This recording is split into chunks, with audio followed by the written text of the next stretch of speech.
Mwamba anaitwa Stan. Leo ni siku yake ndoa, lakini jana usiku wa kuamkia leo siku yake ndoa alilala na mwanamke mwingine, yaani alivusha mali. Sasa leo katika siku yake ndoa kachelewa kuamka. Mke wake mtarajiwa anaitwa Charles, anampigia mida hii, bidada akiwa yupo zake saluni anajiandaa. Anampigia mshikaji, anashangaa, Stan, hujaamka mpaka sasa hivi? Yamebaki masaa mawili tu kwenda kanisani. Mbona hivyo Stan? Mwamba inaonekana kama ni kawaida yake vile kuwa nje ya muda. Stan anamwambia, oya, sasa hivi najiandaa mapema kabisa, nitawahi. Bidada anaridhika, anakata simu. Mwamba anavuta mkono kuistua ile mali ambayo alikuja nayo jana usiku. Oya, amka, mida ya kwenda kwenu. Ili kurudisha mkono namna hii, mara ghafla anashangaa mkono una damu. Hii ikimaanisha mali aliyoivusha jana imekata moto. Imefariki kwa namna gani? Mbona jana walikuwa vizuri, walikipindua wakalala safi, lakini mbona mali imefariki tena kifo kibaya namna hii? Mwamba anastuka kweli kweli. Bwana, karibu katika likabu hii inaitwa One Last Bite. Mimi naitwa George. Usahau kusubscribe channel hii kwa sababu huenda usiposubscribe hautotupata tena. Kwa hiyo karibu uwe mwanafamilia wa familia hii mpya, uweze kusubscribe na kuruhusu notification. Twende pamoja. Sasa mwanetu yuko na msala hapa, amechanganyikiwa vibaya mno, haelewi ni kwa namna gani mali hii imefariki. Akaingia zake bafuni hapa, kanawa kwanza zile damu kidogo kupunguza pressure, lakini bado mawazo yako pale pale, mali hii imefariki kwa namna gani? Hapa akawaza au apigie polisi, lakini akasema hapana. Wakati anawazawaza hapa sasa, mlango ukagongwa. Si anajujua na msala, akastuka. Nani huyu? Yaani inawezekana na wazawaza, inawezekana polisi washafika, lakini bado hajamwambia yoyote yule. Ikabidi ende kufungua mlango. Ile kwenda kufungua mlango ni mwanae. Huyu mwanae anaitwa William. Sasa mwana hapa alikuwa amemletea suti ya kuvaa kwa ajili ya ndoa yake. Si leo mwana siku yake ya ndoa. Mwana anamwambia, oya, tumechelewa sana, hebu vaa chapu tuondoke. Mwanetu Stani anamwambia, oya mwanangu, bora umefika. Mwanangu, hapa ndani kuna bonge moja la msala. William anamuuliza, msala gani mwanangu? Tumechelewa ujue, usilete mambo ya kwa plank hapa. William anadhani mwanae anamfanyia prank. Anamwambia hapa, oya Stan, muda umekwisha, hebu wahi chapu tuondoke, vaa. Stan anamwambia, mwanangu, kuna msala upo juu, twende tukashuhudia. Akamwambia, oya, tunakwenda kuangalia. Sasa kama hakuna msala unaita mambo yako ya prank, hatuna muda wa kupoteza, usifanye hayo mambo, kuwa serious kwa siku ya leo tu. Mwanetu William anafika chumbani, anakuta mbona kama kuna mtu kalala. Anauliza, huyu nani? Akamwambia, sasa huyu ndo msala wenyewe, yule demu wa jana ambaye nilikuwa naondoka naye club. Sasa hapa ndo tunajua ya kwamba kumbe Stan aliondoka na demu club jana na alikuwa na mwanae William. Akamwambia, oya, huyu hapa ni yule demu ambaye tumeondoka naye jana club. Nimemka asubuhi hapa, kafariki. William aamini, kafariki kwa namna gani? Ile kufunua namna hii, William mwenyewe anashtuka. Imekuwaje? Mbona hivi? Imetokea nini hapa? Stan anamwambia, oya, mimi sielewi mwanangu, sielewi kabisa. Yaani tumelala, tunamka asubuhi, lakini nakuta hali kama hii. Yaani sielewi, nimechanganyikiwa hapa. Tupigie polisi waje. William anamwambia, oya mwanangu, tulia. Hapo ukiita polisi, je, utawajibu nini? Huyu ulikuwa umelala naye wewe na hapa kafariki. Unadhani polisi hawatakuchukua? Hebu tumia akili. Usipigie polisi kwanza. Unataka kupigia polisi kwa ajili gani? Je, unataka kwenda jela mapema? Sasa mwanetu Stan hapa akatuliza wengi kidogo. Akauliza, sasa tunafanyeje? William akamwambia, hapa inabidi twende tukautupe huu mwili. Stan akagoma, tutakwenda kutupa wapi sasa? William akamuuliza, basi unataka kukaa nao hapa ndani? Haya basi kaa nao. Mkeo unakwenda kumuoa, atakuja hapa nyumbani, ataukuta huu mwili. Kaa nao hapa. Akamwambia, basi poa, twenzetu tukautupe. Tutakwenda kuutupa wapi? William akasema, tulia, tutakwenda sehemu. Basi Stan hapa kabidi ashuke mpaka chini kwenda kuzungumza na mlinzi. Huyu mlinzi ni machepele kinoma, anazungumza kweli. Sasa namtuma mlinzi wake, hebu nenda supermarket kanunulie mkate alafu njoo nao hapa. Mlinzi maswali mengi. Mwamba Stan hapa akaona kama vile anapotezewa muda. Akamwambia, basi beba supermarket nzima ilete hapa nyumbani. Alivyokuwa machepele huyu mlinzi akasema, okay bosi, na ileta supermarket yote sasa hivi. Akaondoka. Stan anaona hapa kweli hamna mfanyakazi. Akapanda juu chapu, akauchukua mwili, wakauingiza ndani ya gari. Safari ya kwenda kuutupa huu mwili. Sasa hapa movie ndo inaanza vizuri. Hebu tulia. Wakati tunakwenda kuutupa huu mwili, mara ghafla maaskari wakasimamisha gari lao. Wakamwambia, tunataka kulisachi gari hili. Hebu fungueni buti. Hapa ni jambo la kustajabisha kidogo. Hawa maaskari wamejuaje huyu mwamba ana magendo kwenye buti lake? Tulia hapo hapo, utajua vizuri. Mwamba Stan hapa akaanza maneno mengi. Kuna nini maaskari? Sisi tupo vizuri tu. Mbona sisi wananchi wa kawaida? Leseni yangu nayo. Ni kuonesha leseni. Askari bado wamekaza. Fungua buti la gari hii. Mwamba William naye akarukia. Akasema, jamani, sisi tunawahi sehemu. Sisi tupo vizuri. Tuwaoneshe leseni, tuwahi kuondoka. Tunataka kwenda kuwahi kuchukua suti ya harusi. Sasa maskari wakataka kuanza kukagua gari ile. lakini Wamba wakaona hii sio kweli, wakawazingua maaskari, wakapambana nao hapa, wakawazidi ujanja, wakawasha gari, wakatembea. Hapa tuseme uzio wa kwanza wakafanikiwa kuuvuka moja kwa moja mpaka mtoni, wakatupa ule mwili kwenye maji, mwili huo unazama. Wakarejea nyumbani, mawazo mengi, lakini wakajipa moyo, tumeshasolve tatizo. Kumbuka huyu mshikaji anafunga ndoa leo. Sasa mke wake mtarajiwa anaitwa Charles, tayari ameshamaliza kujiandaa, anampigia mume wake mtarajiwa, lakini mume haokoti simu. Hapo amechanganyikiwa, sasa mbona haokoti simu? Anaongea na rafiki yake. Rafiki yake anamwambia inawezekana kuna tatizo, si jambo la kawaida, hebu twende, wapo kwenye gari hapa. Charles anamkimbiza kweli kweli dereva, anamwambia endesha spidi, wahi. Lakini hapa rafiki yake anamtuliza dereva, anamwambia endesha polepole. Dereva hapa alikuwa na wakati mgumu kweli kweli, huko anaambiwa endesha spidi, huko anaambiwa endesha polepole. Yote hii ni kuwahi nyumbani kwa Stan. Kuna nini? Mbona hapokei simu? Turudi huku kwa kina Stan. Wamba akajiandaa hapa chapchapu, Stan bwana harusi, William msaidizi wake, tayari kwa kuondoka. Sasa ile wakati bado wanaendelea kujadili huku wanajiandaa vizuri hapa, mlango ukagongwa. Wamba wakastuka, nani huyu anagonga? Si unajua ile hali ya kwamba una msala alafu umeenda kimagendo magendo, kwa hiyo hofu bado unakuwa nayo nyingi. Hapa William akamwambia mwanae Stan, tuliza wenge, mimi nafungua huu mlango, tujue huyu ni nani. Wakafungua mlango, akaingia huyu mdada. Mdada ni mzuri kinoma, lakini na shari kweli. Swali lake ni moja tu kubwa, dada yangu yuko wapi? Wakastuka hapa, lakini William akamuuliza, dada yako yupi? Dada akanyoosha maelezo, akamwambia mimi naitwa Vera, dada yangu anaitwa Era na alikuwepo hapa jana usiku, alinitumia location kuwa yupo hapa. Leo tuna safari, tunachelewa ndege, niambieni dada yangu yuko wapi ama namna ya kumpata. Wamba wakakaza, wakamwambia dada yako yupi? Hakuna dada yako hapa, hebu ondoka bwana, unatuchelewesha. Dada yupo serious na maneno yake, alinipigia video call, yuko hapa na niliongea naye, niambieni dada yangu yuko wapi. Wamba akazidi kukaza, wakamwambia hapa hakuna dada yako, unatuchelewesha, hebu ondoka bwana. Wamba amekaza kweli kweli. Sasa wakati bado Wamba amekaza, Vera anawaangalia kwa makini kweli kweli, anawauliza mna uhakika dada yangu hakuwepo hapa? Wamba anasema ndio. Vera anaokota pochi, anamwambia sasa kama dada yangu hakuwepo hapa, hii ni pochi yake, inafanya nini hapa? Wamba anaangaliana hapa. Stan anajiwahi, anasema sasa basi wacha tuongee. Dada na waka, tuongee nini? Nauliza dada yangu yupo hapa, mnanikatalia, na pochi yake inaonekana hapa, tuongee nini? Stan anamlazimisha tuongee kidogo. Wakati bado wanaendelea kurumbana hapa, mlango unagongwa tena. Wanaangaliana hapa kwa pamoja, nani sasa wakati huu? Lakini yule aliyogonga mlango wala hata ana subira, akafungua mlango. Ili kufungua mlango hivi ni maaskari wamekuja bana. Maaskari wamekuja moja kwa moja, wanamfuata mwomba wetu Stan, wanamwambia upo chini ya ulinzi kwa tuhuma za mauaji. Dada anastuka, tuhuma za mauaji? Hii ina maana gani? Ina maana dada yangu Era amefariki? Dada kilio hapa. Maaskari wakamkamata mwanetu Stan, wakaanza kutoka naye. Ili wanatoka hivi, bi harusi naye anaingia, anashangaa kuna nini hapa? Stan, kuna nini mume wangu? Leo ni siku yetu ya ndoa. Maaskari hapa hawana hata muda wa kupoteza, wanampa maneno yaliyomuumiza kweli Charles. Wanamwambia mume wako ana tuhuma za mauaji, alilala na mwanamke jana usiku. Sasa wakati hapa wanazozana, Stan akaona sio kinyonge, akafanikiwa kumpokonya askari bastola. Moja kwa moja akamkamata mwanae William, akamteka hapa, anatishia maaskari, mkinisogelea ndamshuti huyu. Wakati anatishia maaskari huko, anarudi kinyume nyume kuelekea getini, msisogee, nitamshuti huyu sasa hivi. Maaskari nao wanamtuliza, weka silaha chini. Mdogo mdogo anarudi nyuma, wanafanikiwa kufika mpaka getini. Hao moja kwa moja spidi, Stan anatupa bastola hapa. Maaskari ile kutoka nje wanawashatembea kitambo, hawaelewi wana wameenda wapi hapa. Kwa mara ya pili Stan na William wamewachoropoka tena. Sasa Stan na William wakakimbilia moja kwa moja mpaka nyumbani kwa William.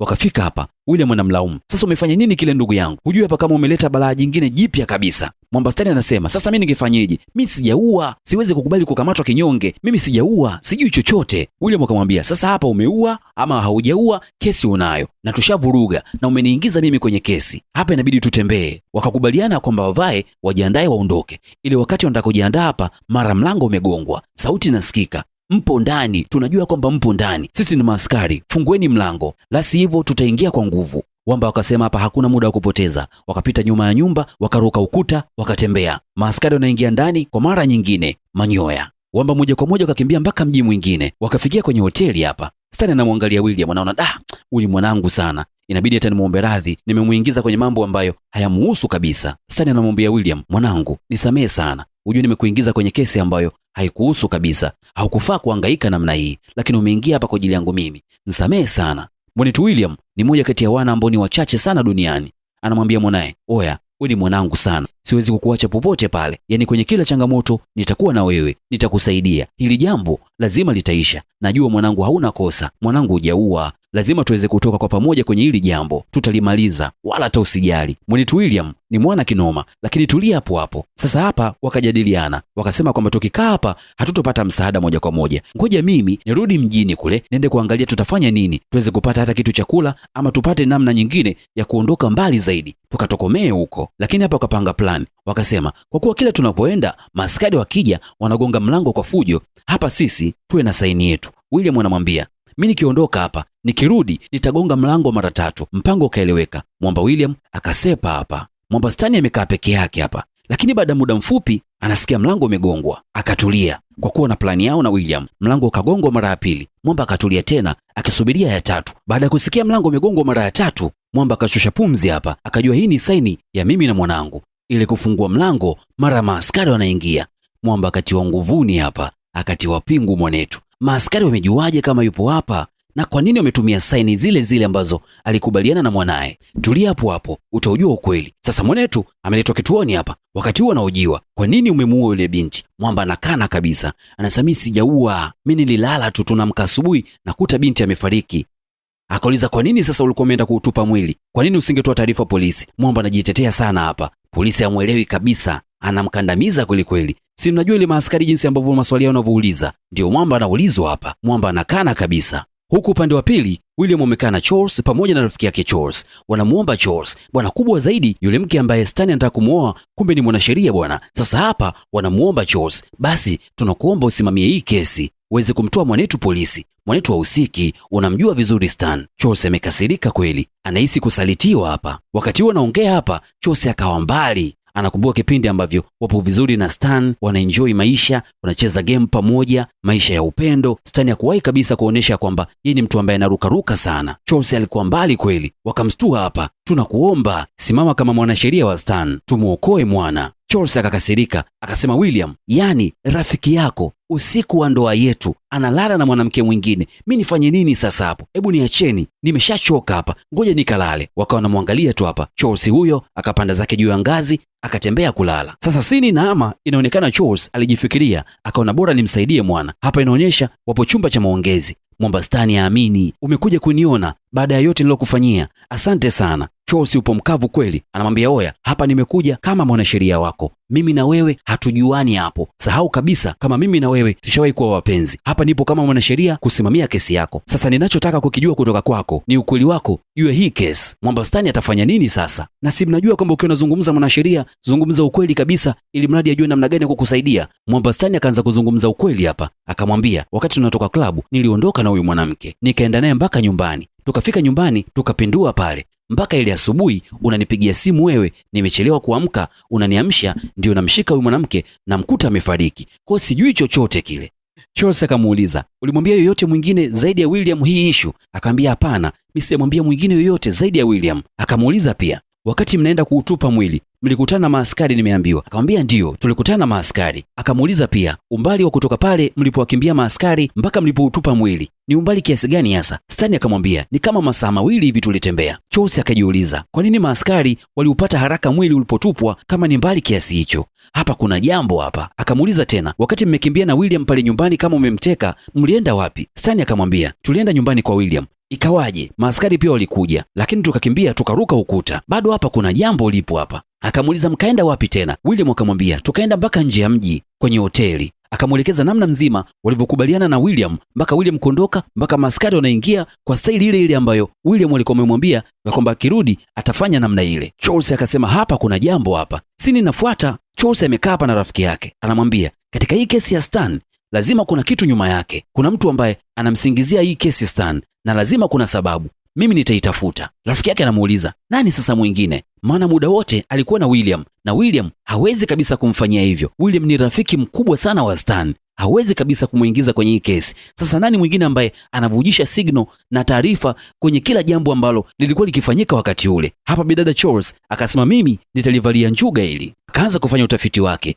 Sasa kwenye utafiti wake akaenda mpaka kwa William. William si rafiki wa Stan na walikuwa wote. Akafika mpaka nyumbani kwa William. William akampokea kwa bashasha mno. Akamwambia, Charles, umekuja mwenyewe? Charles akamwambia, ndio, nimekuja mwenyewe. Akamkaribisha kiti. Charles akakaa. Nikuletee kinywaji? Akamwambia, hapana, niko vizuri, nataka kuzungumza na wewe juu ya kesi ya Stan. William akakaa pembeni. Sasa wakati hapa bado hajamuuliza maswali juu ya Stan, William akaanza kuropoka mambo. Katika jambo aliloropoka akamwambia Charles, hivi unajua wewe ni mwanamke mzuri sana, yaani hakuna mwanaume ambaye akakuona asitamani kuwa na wewe. Charles akastuka, akamuuliza William, umesemaje? William akajistukia hapa kama kashavuruga, akapotezea mada pale. Charles akaendelea na interview yake mpaka akamaliza kuongea na Stan, akamwaga, akasepa. Moja kwa moja akarudi mpaka nyumbani kwa Stan, akakutana na mlinzi, akaanza kumuuliza juu ya usiku ule ambao bosi wake alikuwa amerudi nyumbani na mwanamke. Si pale mwanzo niliwaambia kwamba huyu mlinzi ni machepele kweli kweli? Basi mlinzi hapa anabwabwaja kweli kweli. Anambia mali ilikuwa kali, mali ina nyama kweli kweli. Nikasema bosi na vitu vya nyama nyama. Akaingia nayo ndani. Akamuuliza tena, baada ya kuingia nayo ndani, ni nani ambaye alikuja tena baadaye ama hakuja mwingine? Mlinzi akamwambia, katika siku ambayo ilikuwa ni ngumu, basi ilikuwa ni siku ile. Charles akamuuliza, kwa ajili gani? Akasema alikuja William hapa, lakini alikuja na mifuko miwili ya vyakula. Alitaka kuja kuongea na bosi, lakini nikamwambia bosi amerudi na mali. Ile kumwambia yupo na mali, akamwambia basi haina shida, ngoja nisimsumbue. William akanipa mimi chakula, nikafurahi kweli, lakini baada ya kula kile chakula nikalala usingizi ambao tangu nimezaliwa sikuwahi kulala usingizi mzito namna ile. Charles akamuuliza, ulilala usingizi? Akaambia ndio, usingizi ulikuwa mzito kweli. Mimi tangu nianze kufanya kazi hapa sikuwahi kulala usiku, lakini siku ile nililala usingizi mzito kweli. Charles akamwambia basi okay. Akaondoka hapa. Mlinzi maneno mengi, msaidie bosi wangu bana, ni mtu mzuri sana. Eti mama, si utarudi na wewe hapa nyumbani? Charles anaona huyu maneno mengi kweli, akamwaga bwana, mimi naondoka. Charles moja kwa moja mpaka nyumbani kwa William. Akakutana tena na mlinzi wa William. Akamuuliza, bosi wako hapa alirudi majira saa ngapi tarehe 28? Mlinzi akamwambia alirudi majira saa 7 hivi usiku. Akamuuliza alivyorudi aliondoka tena? Mimi sijui kama aliondoka tena, bali mimi alinipa tu chakula, nikala chakula kile, bahati mbaya nikajikuta nimelala. Kwa hiyo sijui kama aliondoka tena. Hapa Charles akawa na jambo. Charles moja kwa moja mpaka kwa polisi yule ambaye alikuwa amehusika kwenye operation nzima ya kumkamata mwamba wetu Stan. Huyu polisi mkaksi kinoma. Anamwambia, kwa hiyo wewe unaacha kazi yako ya wanasheria na unamtetea muuaji kwa sababu ni mpenzi wako? Charles anamwambia hapana, naifanya kazi yangu kutafuta haki. Huyu mama akaendelea kumkashifu, kwa hiyo unatafuta haki ya mtu ambaye alikusaliti katika usiku wa siku yenu ya ndoa, akalala na mwanamke mwingine? Charles akaona mambo yasiwe mengi, akamwambia mimi nimekufuata hapa kwa sababu ninachokitaka kitu kimoja tu, nataka kumuoji yule mdogo wake na Era. Yani hapa anamzungumzia Vera. Huyu mwanamama polisi mwanzo akaweka ugumu, lakini Charles akamwambia hili jambo ninalolifanya ni kutafuta haki, lakini pia kuwarahisishia kazi nyinyi, mumjue ni nani ambaye ni mtuhumiwa sahihi. Kwa nyinyi mnaamini ya kwamba Stan ndio muuaji halisia, kwani ni nani ambaye alikuwa anawapa taarifa? Huyu mwanamama akazungumza, kuna namba ngeni ndio ilikuwa inatupa taarifa zote za kila jambo linaloendelea. Charles akamuuliza, mmejaribu kuitrack hiyo namba ambayo ilikuwa inawapa taarifa? Mwanamama hapa akasema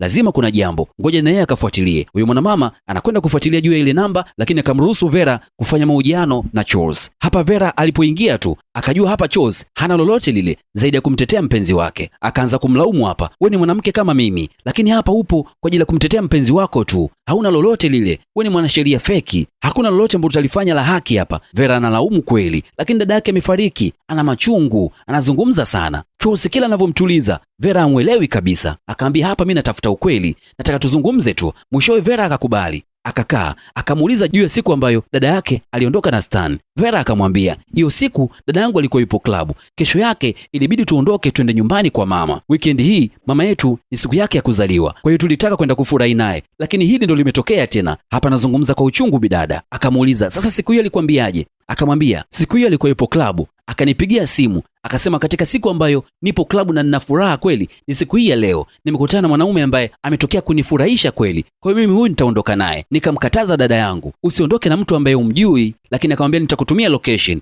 ya pale ambapo nitakuwa. Kwa hiyo alinitumia location ya nyumba ambayo alikuwepo na alinipigia video call usiku. Nilizungumza naye, lakini sikumuona mwanaume ambaye walikuwa pamoja kwa sababu alikuwa amenipa mgongo. Bidada akaishi hapo. Baadaye yule askari anarejea, anamwambia ile namba ambayo ilikuwa inatutumia sisi taarifa, namba ile tumeifuatilia, haikuwa active zaidi ya miaka 10, lakini imekuwa active katika siku ya tukio na siku ambayo ilikuwa natupa sisi taarifa, na baada ya hapo haipo active tena. Hapa kuna kitu nyuma yake. Moja kwa moja karudi mpaka kitani kwake ambako anakaa Stan. Kuna nyumba ya karibu anapokaa Stan, kuna CCTV kamera. Akamfuata mpaka mmiliki wa ile nyumba, akamwomba footage za siku ambayo tukio lilikuwa limetokea. Ikamwonyesha pale William kwenye siku tukio lilivyotokea mpaka William kuja na kuondoka. Lakini jambo la kushangaza, baada ya William kuondoka, alirudi tena akiwa na usafiri tofauti na usafiri wake. Alirudi na taxi. Ikaonekana aliruka ukuta na kuingia ndani ya nyumba ya rafiki yake Stan. Bidada Charles akajua hapa kwenye tukio hili zima nyuma yake yupo William. Sini inaonyesha hapa Charles yupo na Stan polisi. Anamwambia Stan hauna kesi tena kwa sababu tayari ameshajulikana ni nani ambaye ni mhusika mkuu wa hii kesi. Mwamba Stan hapa amini kabisa kama kesi yake imeisha. Sini inayofuata inamuonyesha mwanadada Charles amerudi nyumbani kwa William. Akafika hapa, William akampokea kwa bashasha kama kawaida yake. Akamwambia mrembo, karibu sana, karibu ukae. Lakini leo hapa Charles hakutaka kabisa kukaa. Akamwambia mimi leo sina haja ya kukaa. Akaanza kumwelezea tukio la namna jinsi ilivyokuwa, lakini anazungumza kwa mafumbo. Kwa hiyo rafiki kaamua kumtupia rafiki yake jela. William ametulia tu, hamuelewi kabisa, kavimba kweli kwenye kiti. Baada ya rafiki yake kurudi nyumbani, kwa kuwa rafiki ana upendo sana, akaamua kumletea chakula, lakini akamkuta amelala. Kile chakula akampa mlinzi, mlinzi naye akalala. Sani bado ametulia na muangalia tu, huyu mwanamama anazungumza nini? Lakini yule rafiki alirudi na taksi. Aliporudi na taksi akaruka ukuta na kuingia chumba ambacho rafiki yake amekaa. Huenda ikawa alimwonea wivu rafiki yake amemchukua mwanamke mzuri sana. Hapa alivyozungumza hivi, mambo wetu William alikasirika sana, akamkaripia. Kaa kimya, unachozungumza na kuelewa, kaa kimya. Sijafanya kwa ajili ya yule mwanamke aliyomchukua, nimefanya kwa ajili yako. Mimi nakupenda wewe, simpendi yule mwanamke aliyomchukua. Nimefanya yote kwa ajili yako. Josi anashangaa.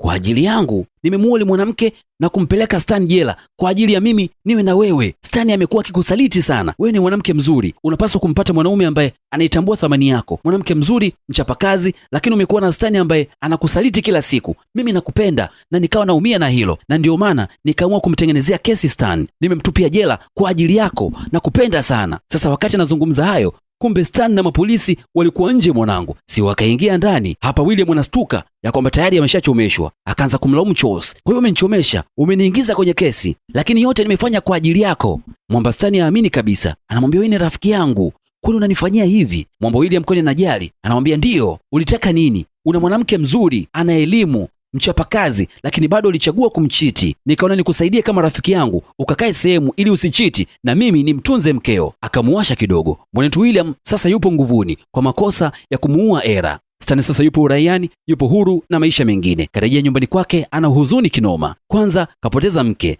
pili rafiki yake mkubwa amemsaliti sana na sasa hana mtu yoyote. Akaamua siku ya pili yake kumpigia mingo Charles. Hapa Charles anatoka zake kazini, Mwamba anamfuata, anamuomba waongee. Charles akanampotezea, lakini akaamua kumpa muda. Mwamba akajielezea sana, nisamehe kwa yote yaliyotokea, ni makosa yangu na fikra zangu mbaya. Nilitaka nikutane na yule mwanamke kwa usiku wa mwisho kabla sija kuoa wewe, na baada ya kukuoa niachane na yote yale ya nyuma. Na ndio maana hii movie inaitwa One Last Bite, ya kwamba usiku wa mwisho kutafuna mara ya mwisho. Huwezi ukaamini, mwanadada Charles alimchomolea kabisa. Akamwambia Stan, mimi nimekusaidia kwa ajili ya kupata haki, baada ya kutambua kwamba wewe si muhusika halisi wa mauaji, lakini mimi kuwa na wewe tena haiwezekani. Mwanadada akawasha ndinga, katembea. Mwamba wetu Stan atafanya nini? Huzuni kinoma. Mwamba analia sana, kampoteza mtu wa thamani kwa ajili ya ujinga wake mwenyewe. Movie yetu ndio inaishia hapa, lakini movie hii na mwendelezo. Kikubwa subscribe na uturn on notification ili uweze kutupata kwa wepesi pindi ambapo tutapandisha mwendelezo wa movie hii pamoja na matambala mengine. Kwa heri kwa sasa.